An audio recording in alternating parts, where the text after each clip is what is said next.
दोस्तों, दिनाक्षी short hand में आपका स्वागत है। अगर आप चैनल पर नए हैं तो चैनल को सब्सक्राइब करें और बेल आइकन जरूर दबाएं। इस डिक्टेशन की एडवांस आउटलाइंस और वाक्यांश आप हमारे पेड बैच से प्राप्त कर सकते हैं। हमारे पेड बैच में आपको प्रतिदिन सभी डिक्टेशंस की एडवांस आउटलाइंस और वाक्यांश दिए जाते हैं और कुछ ऐसी डिक्टेशंस जो केवल पेड मेंबर्स को ही प्राप्त होती हैं। हमारे पेड बैच को ज्वाइन करने के लिए और बैच के बारे में संपूर्ण जानकारी प्राप्त करने के लिए आप डिस्क्रिप्शन बॉक्स में दिए गए मोबाइल नंबर पर व्हाट्सएप कर सकते हैं।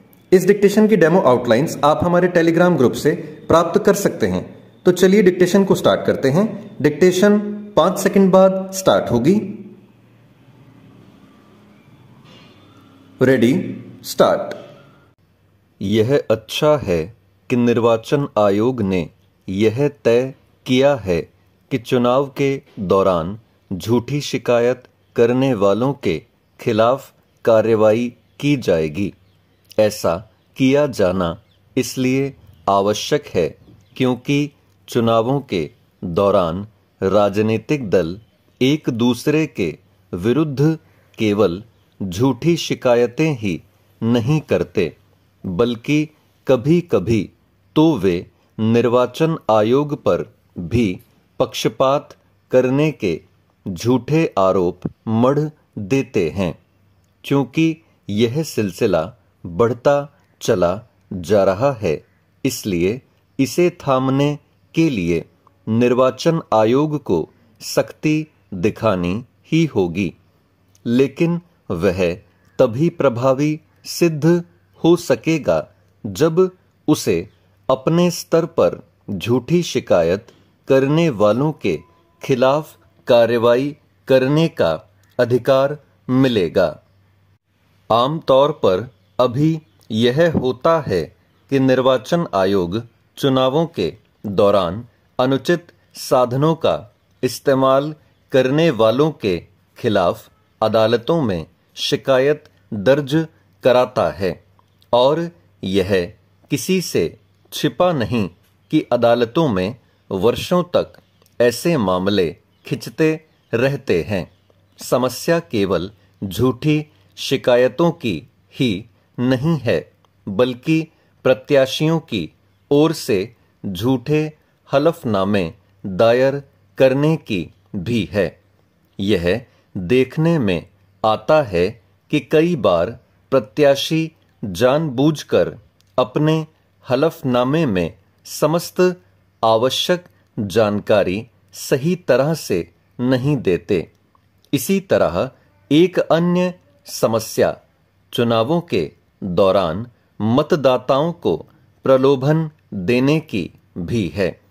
यह समस्या किस हद तक बढ़ गई है, इसका पता इससे चलता है कि चुनावों के दौरान प्रत्याशी मतदाताओं के बीच गुपचुप तरीके से पैसे, शराब और अन्य सामग्री वितरित करने लगे हैं।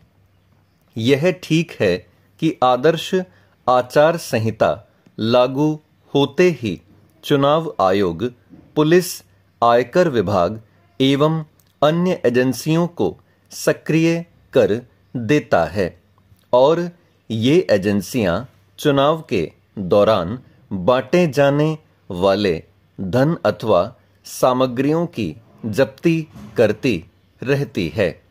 लेकिन कोई भी समझ सकता है कि वह सारा पैसा जब्त नहीं किया जाता होगा जो मतदाताओं को बांटने के लिए एक से दूसरे स्थान पर पहुंचाया जाता है। निर्वाचन आयोग के समक्ष समस्या केवल यही नहीं है कि मतदाताओं के बीच पैसे अथवा सामग्री बांटकर उनके वोट खरीदने की प्रवृत्ति बढ़ती चली जा रही है, बल्कि एक अन्य समस्या राजनीतिक दलों की ओर से किए जाने वाले अनाप शनाप चुनावी वादे भी हैं। विभिन्न राजनीतिक दल अपने घोषणा पत्रों में मुफ्त बिजली, पानी के साथ अन्य अनेक सामग्री अथवा सुविधाएं देने के वादे करने लगे हैं। पहले यह समस्या मुख्यतः तमिलनाडु तक सीमित थी, लेकिन अब वह सारे देश में देखने को मिलती है। जब एक राजनीतिक दल लोक लुभावन वादे करता है तो दूसरे दल भी ऐसा करने के लिए विवश हो जाते हैं। इसी का नतीजा है कि रेवड़ी संस्कृति बढ़ती चली जा रही है।